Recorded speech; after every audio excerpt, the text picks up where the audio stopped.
밤에 형제들이 곧 바울과 실라를 베레아로 보내니 그들이 이르러 유대인의 회당에 들어가니라. 베레아에 있는 사람들은 데살로니가에 있는 사람들보다 더 너그러워서 간절한 마음으로 말씀을 받고 이것이 그러한가 하여 날마다 성경을 상고하므로 그 중에 믿는 사람이 많고 또 헬라의 귀부인과 남자가 적지 아니하나 데살로니가에 있는 유대인들은 바울이 하나님의 말씀을 베레아에서도 전하는 줄을 알고 거기도 가서 무리를 움직여 소동하게 하거늘 형제들이 곧 바울을 내보내어 바다까지 가게 하되 실라와 디모데는 아직 거기 머물더라. 바울을 인도하는 사람들이 그를 데리고 아덴까지 이르러 그에게서 실라와 디모데를 자기에게로 속히 오게 하라는 명령을 받고 떠나니라. 아멘. 하나님의 말씀입니다. 할렐루야. 오늘도 예배 자리에 올라오게 하신 하나님께 감사와 영광을 올려드립니다. 목회자로서 주님의 말씀을 준비하고 우리 성도님들에게 전할 수 있는 기회를 가지는 것은 너무나도 귀하고 복된 사역임에 틀림이 없습니다. 특별히 능력이 부족하고 경험이 부족한 저에게는 더 큰 은혜요 감사이지요. 아시는 성도님들은 이미 다 아시지만 저희 아버지 역시 목회 현장에 계십니다. 그래서 저는 어렸을 때부터 저희 아버지가 하나님의 말씀을 준비하는 것부터 설교 시간을 통해 그것을 성도님들에게 전달해드리는 모든 과정들을 수없이 보면서 자라왔습니다. 그런데 솔직히 그때는 옆에서 지켜보면서 오늘도 설교 준비하시나 보다, 이번 주도 말씀을 전하시는가 보다 라는 정도로만 생각했던 것이 사실입니다. 그런데 제가 목회자의 길 걸어가면서 설교의 과정들 직접 경험하게 된 후로는 진짜 그것이 보통 일이 아니었구나, 얼마나 고되고 힘드셨을까 생각할 수 있게 되었습니다. 옆에서 우리 담임 목사님 사역하시고 설교 준비하시고 말씀 전하시는 것을 보면서도 동일한 생각을 하게 됩니다.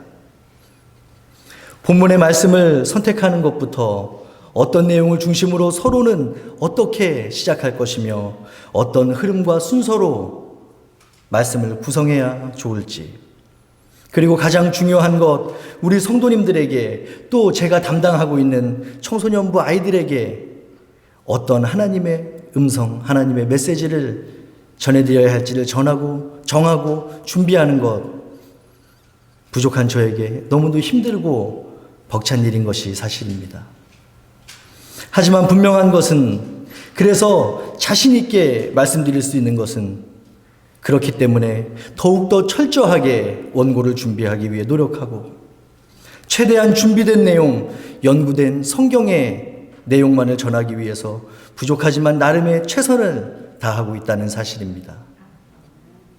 이것이 목사이자 하나님의 말씀을 전하는 설교자로서 제가 감당해야 할 의무이자 책임이기 때문에 그렇습니다. 그렇다면 그 준비된 말씀을 듣는 우리 성도님들은 시간마다 주님 전에 올라와 예배하고 설교를 듣고 계시는 우리 성도님들은 어떤 책임과 의무 그리고 자세를 가지고 계십니까? 제가 우리 교회 어떤 집사님에게 재밌는 말을 들었어요. 어떤 목사님이 설교를 하시는데 앞에서 어떤 한 집사님이 너무 졸고 계시더래요. 조는 것을 넘어서 거의 주무시다시피 하시길래 옆에 있는 집사님에게, 무슨 집사님, 옆에 그 집사님 좀 깨워주세요 이랬더니 그 집사님이 뭐라고 했다는지 아세요? 목사님이 재웠으니까 목사님이 깨우시라 그러더래요. 제가 신학을 공부하고 설교학으로 석사와 박사 과정 공부하면서 설교와 관련된 많은 책들을 보게 되었습니다. 그런데 그 중에 기억에 남는 책의 내용이 있는데 바로 설교의 완성은, 설교의 정점은 설교를 통해서 하나님의 말씀이 전해진 뒤에 성도들이 그 말씀을 깊이 묵상하여 그것을 자신의 삶에 적용할 때 비로소 완성된다라는 부분이었습니다. 동의가 되십니까? 여전히 설교는 설교자의 몫이고 책임이다. 목사님이 설교를 졸리게 했으면 목사님이 깨워야 한다 생각하시는 성도님 혹시 계실지 모르겠습니다. 그렇습니다. 최선을 다해서 준비하고 연구하여 하나님의 음성과 메시지를 전하는 것이 강단에 서 있는 설교자의 책임이라면 최선을 다해서 듣고 묵상하며 깨달아 그것을 자신의 삶에 적용하며 살아가려고 노력하는 것은 우리 성도님들의 책임입니다. 이에 대해서 오늘 본문은 우리에게 좋은 본보기와 교훈을 주고 있습니다. 우선 우리가 함께 읽었던 본문 10절, 밤에 형제들이 곧 바울과 실라를 베레아로 보내니, 이 첫 번째 구절을 통해서 우리는 두 가지 사실을 발견할 수 있게 되는데, 그중 첫 번째는 바울과 실라의 복음 전파 사역에 뭔가 차질이 생기게 되었다는 사실입니다. 함께 읽지는 않았지만 오늘 본문 전의 내용, 사도행전 17장 1절부터의 내용을 살펴보면 그들은 데살로니가라는 지역에서 복음 사역을 진행해 가던 중이었습니다. 그런 바울과 실라가 갑자기 그것도 밤에 도망치듯이 그 데살로니가 지역을 빠져나오게 되었음을 오늘 본문은 기록하고 있는 것이지요. 그 이유가 무엇이었습니까? 그곳에 있던 유대인들의 방해와 핍박으로 인해서, 그로 인해 우리는 그들이 도망치듯이 밤중에 베레아 지역으로 오게 되었음을 알게 되는 것입니다. 그렇습니다. 바울과 실라는 복음 전파의 핍박으로 인해서, 유대인들의 방해로 인해서 데살로니가에 비하면 약간 변두리라 할 수 있는 베레아라는 지역으로 급하게 선교의 장소 옮겨서 복음 전파의 사역 이어갈 수 있었다라는 것이 오늘 본문의 시작이자 배경이 됩니다. 그런데 이어지는 11절에 이곳 베레아 사람들의 특징이 어떠했다고 나와 있습니까? 오늘 설교의 제목처럼 간절한 마음과 성경을 상고하는 자세, 우리에게 보여주고 있습니다. 이것이 바로 바울이 전했던 복음의 기쁜 소식을 대하던 베레아 사람들의 두 가지 특징입니다. 개인적으로 저는 그들이 간절한 마음으로 말씀을 받았다라는 의미는 대략 알겠는데, 성경을 상고했다라는 표현은 다소 생소하게 들려졌습니다. 우리들이 평소에 잘 사용하지 않는 단어이기 때문에 그렇죠. 혹 우리 성도님들은 상고한다라는 것의 의미가 뭔지 알고 계신지 모르겠습니다. 그래서 제가 국어사전을 살펴보니까 상고한다는 의미는 서로 견주어 고찰해보다라는 뜻이래요. 또 성경 주석도 찾아보니까 자세히 조사하다라는 뜻도 포함되어 있다고 합니다. 그러니까 오늘 본문의 베레아 사람들이 성경을 상고했다라는 의미는 예수가 그리스도라는 그 말이 과연 근거가 있는 말인가? 특별히 성경에 기록된 것과 다르지 않고 진실한 말씀인지를 날마다 비교하고 또 확인했다는 의미가 되는 것이지요. 특히 한글 성경에서는 생략되었지만 NIV 성경에는 우리가 주목해서 봐야 할 부분을 함께 포함하고 있는데, 바로 If what Paul said was true 라는 구절입니다. 그렇습니다. 바울의 입을 통해서 전해진 하나님의 말씀, 그 놀라운 복음의 메시지를 간절한 마음으로 전해 듣고 과연 그것이 진짜인지, 그 말이 사실인지 말씀과 성경을 비교하고 대조하고 깊게 생각함으로써 베레아의 사람들은 확실한 복음 깨달을 수 있었고, 그래서 흔들리지 않는 확실한 근거를 가진 굳건한 믿음 소유하게 되었음을 오늘 본문은 우리에게 알려주고 있습니다. 사랑하는 우리 올림피아 하나장로교회 성도 여러분, 오늘 본문에 등장하고 있는 베레아 성도들처럼 나에게 들려주시고 깨닫게 하실 주님의 음성, 주님의 명령, 주님의 메시지가 무엇일까? 그로 인해서 나에게 어떤 은혜와 위로와 결단을 주실까? 이러한 간절한 마음이 우리를 통해 드려질 모든 예배에 특히 설교를 전하고 듣는 지금 이 시간에 반드시 있어야 합니다. 이때 그에 못지않게 중요한 것은 그냥 아무 생각 없이 그냥 맹목적으로 때로는 그냥 멍하게 앉아 우리에게 전해지는 말씀 들을 것이 아니라 어떻게 해야 된다고 오늘 본문은 말씀하고 있는 것입니까? 설교자의 말이 진짜인가? 그 말이 성경에 근거하고 있으며 단순히 말하는 사람 자신의 경험이나 지식에 그치는 것이 아니라 하나님의 말씀, 그분의 메시지를 전하고 있는가를 비교하고 신중히 생각하면서 사람의 말이 아닌 주님의 말씀으로 진지하게 주님의 말씀 들어야 한다는 것입니다. 저는 오늘 설교를 준비하면서 궁금한 생각이 들었습니다. 우리 성도님들은 지금 어떤 마음으로 또 어떤 자세로 이 말씀, 이 설교를 듣고 계실까? 집중해서 잘, 때로는 꼭 기억해야 할 부분에 필기도 하시고 편견이나 교만 없이 열린 마음으로 예배 중 설교의 시간을 보내는 것 아주 중요합니다. 정말 잘하시는 것이죠. 그런데 우리가 그렇게 수많은 예배를 드리고 설교를 듣고 신앙생활을 했는데도 정작 우리의 삶, 우리 생활 속에 정말 성도다운 모습, 하나님의 자녀요 하나님의 군사로서 자라가는 모습 왜 이렇게 더디게 나타나고 심지어 잘 나타나지 않게 되는 것인지요. 이 문제에 대한 답을 찾기 위해서 간절한 마음을 가지고 말씀을 받고 날마다 열심히 성경을 상고하던 베레아 사람들의 모습과 자세, 그리고 그것을 통해서 나타날 수 있었던 그 수많은 결과들을 함께 살펴보면서 오늘 성도라는 이름으로 모인 우리 모두에게 주님의 음성 들려지게 하시고 깨닫게 하심으로 우리들 또한 결단하고 그렇게 살아가게 되기를 주님의 이름으로 소원합니다.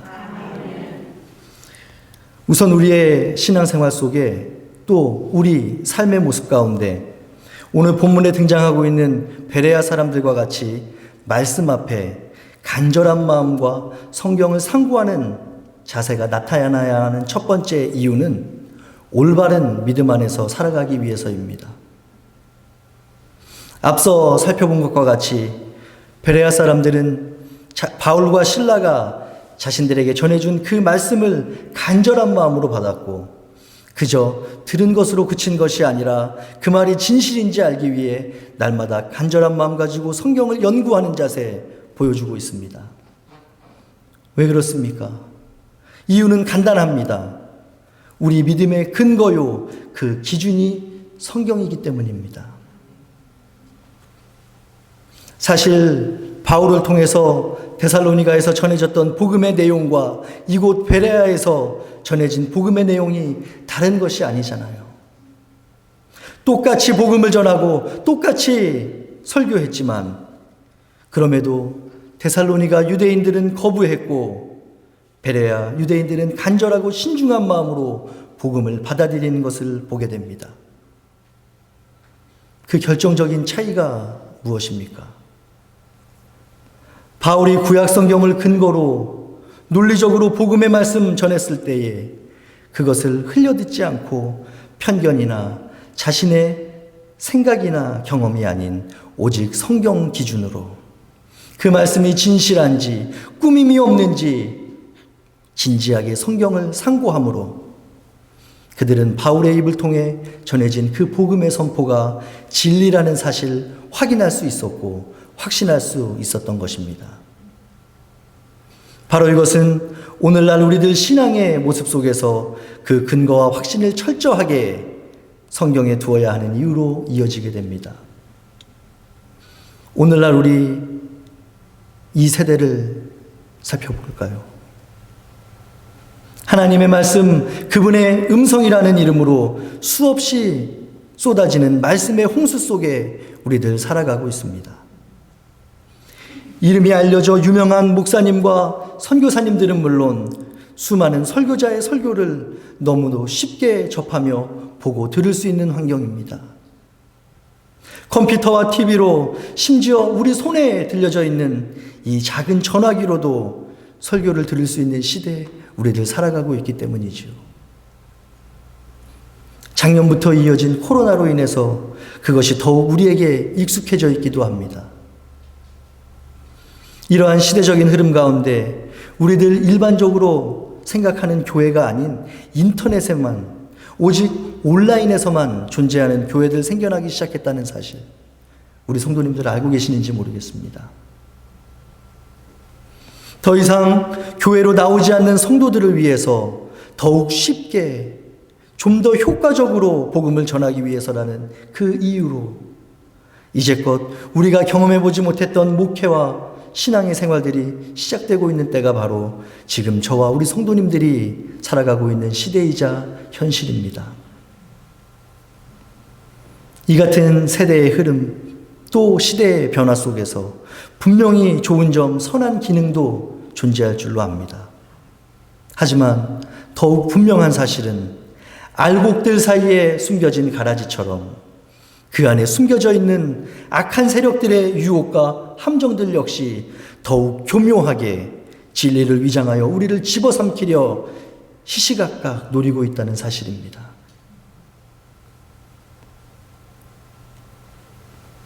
이단들의 공격과 유혹, 잘못된 복음의 소식들 앞에, 또한 우리 각 사람 안에 숨어있는 약하고 악한 본성 가운데 끝까지, 그리고 건강하게 우리의 올바른 믿음 지키기 위해서 우리의 신앙은 반드시 다른 외부의 어떤 것들이 아니라 가장 먼저 무엇보다 우선해서 오직 성경의 기초 위에 우리의 믿음, 우리의 신앙이 세워져야 합니다. 언제나 변하지 않는 진리, 하나님의 말씀 성경만이 시시각각 변해가는 세상의 풍파와 흐름 속에도 흔들리지 않는 굳건한 신앙의 근거가 되기 때문입니다. 이어서 오늘 본문에서 발견할 수 있는 간절한 마음으로 말씀을 받고 그것을 성경을 통해 확인해야 하는 두 번째 이유는 올바른 열심 안에서 살아가기 위해서입니다. 하나님의 뜻을 알지 못하고 깨닫지 못할 때 우리는 잘못된 열심, 잘못된 열정과 목표로 살아갈 수 있음을 우리는 깨달아야 합니다. 이는 오늘 본문에 바울의 복음 전파를 방해하기 위해서 먼 길과 수고를 마다하지 않고 데살로니가에서 베레아까지 찾아왔던 유대인들을 통해서도 발견할 수 있게 됩니다. 또한 시대를 초월하고 장소를 초월해서 주님의 복음이 전해지고 확장되는 것을 막을 뿐만 아니라 방해하고 핍박하는 모든 사람들에게서 역시 잘못된 열심, 잘못된 열정 발견할 수 있게 되기도 합니다. 그런데 더욱 무서운 것은, 더욱 우리가 경계해야 하는 것은 혹 우리도 모르는 사이에 저와 여러분들의 모습 속에서도 잘못된 열심의 모습 나타날 수도 있다는 사실입니다. 진짜 하나님의 계획이 무엇인지, 주님의 뜻이 무엇인지를 알지 못하고 분별하지 못한다면, 또한 성경의 의미를 제대로 알지 못해서 성경을 오해하면 얼마든지 우리도 하나님이 아닌 세상이 원하는 열심 가지고 그것에 최선을 다하며 살아갈 수 있다는 의미입니다. 그렇기에 오늘 본문을 보면서 우리가 분명히 기억하고 반드시 주의해야 할 것은 수천 수만 마일을 다니며 주님의 복음을 전한 열심도 있었지만 그에 못지않게 먼 거리 수고를 다하고 최선을 다해 복음을 막던 열심도 있었다는 사실을 기억해야 하는 것입니다. 이것이 더욱 안타까운 이유가 무엇인지요? 그들의 잘못된 열심 또한 그 근거는 성경이었다는 사실입니다. 그럼에도 성경 그대로가 아닌, 하나님의 명령 그대로가 아닌 자신의 상황에 따라서, 자신의 생각과 이익에 따라서, 해석에 따라서 그 영의 눈이 가려졌을 때, 즉 성경을 제대로 알지 못했을 때 하나님의 일을 방해하고 막는 잘못된 열심으로 살아가게 되었다는 사실입니다.